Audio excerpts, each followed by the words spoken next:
آج کی اس case study میں ہم بات کریں گے one of the most iconic structures in the world کے حوالے سے، جو دنیا بھر میں آسٹریلیا کی پہچان مانا جاتا ہے۔ پوری دنیا سے لاکھوں ہزاروں لوگ ہر سال اس کو دیکھنے کے لیے یہاں آتے ہیں۔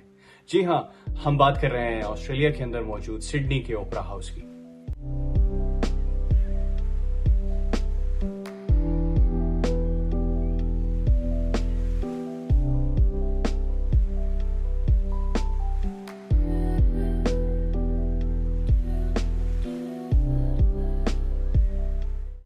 1956 میں the design process of Sydney Opera House officially started جب نیو ساؤتھ ویلز کی حکومت کو سڈنی کے اندر ایک سینٹر آف پرفارمنگ آرٹس کی ضرورت محسوس ہوئی۔ نیو ساؤتھ ویلز کی حکومت نے ایک اور کمپٹیشن آرگنائز کروایا جس میں پوری دنیا سے 200 سے زیادہ آرکیٹیکٹس نے پارٹیسپیٹ کیا۔ ان سب میں سے ڈنمارک کے آرکیٹیکٹ جان اڈزن کا ڈیزائن فرسٹ قرار پایا۔ جان اڈزن کا یہ شیل شیپڈ اسٹرکچر کا ڈیزائن انتہائی کمپلیکس اور یونیک تھا۔ اس ٹائم میں بہت ہی کم ایسی انجینئرنگ کنسلٹنسیز اور کنسٹرکشن فرمز ایگزسٹ کرتی تھیں جو اس سے پہلے اس قسم کے کسی بھی پرابلم کو سالو کر چکی ہوں۔ دنیا بھر سے بہترین مائنڈ کا انتخاب کر کے سڈنی میں لایا گیا اور 1959 میں the construction of Sydney Opera House officially started۔ John Utzon was himself here جو کنسٹرکشن کے سٹارٹنگ سے اس کو سپروائز کر رہے تھے۔ نیو ساؤتھ ویلز کی حکومت انتہائی زیادہ دلچسپی لے رہی تھی اور ایک پولیٹیکل امپورٹنس بھی اس پروجیکٹ کے ساتھ اٹیچڈ تھی۔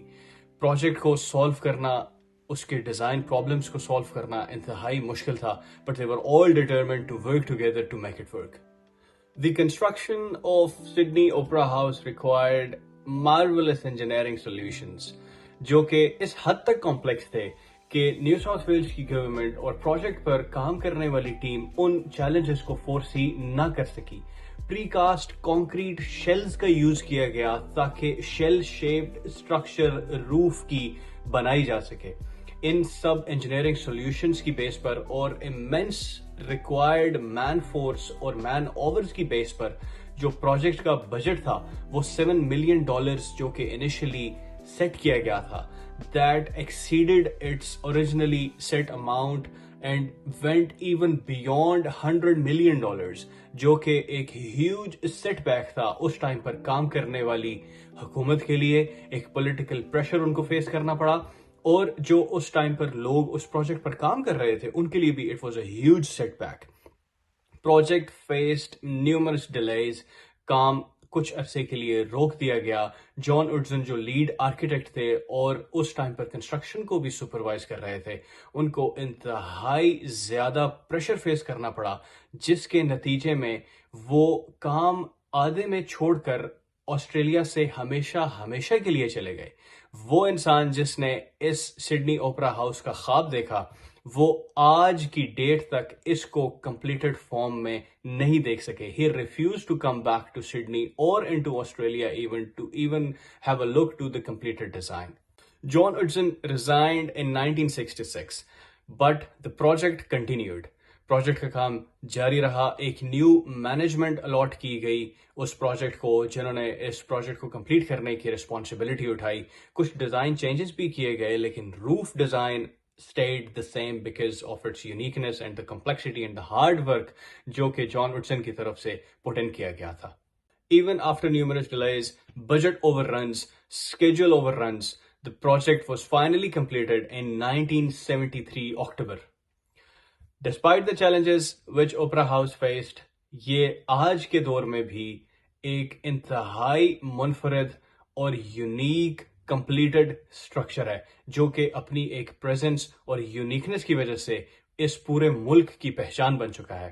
یہ آج بھی ایک سینٹر آف پرفارمنگ آرٹس کے طور پہ ایگزسٹ کرتا ہے جس کے اندر اوور آل پورے سال میں 1500 سے زائد پرفارمنسز آرگنائز کی جاتی ہیں اور اس کے اندر پرفارمنس اٹینڈ کرنے کا experience is a completely different experience than attending a performance in any other place in the world.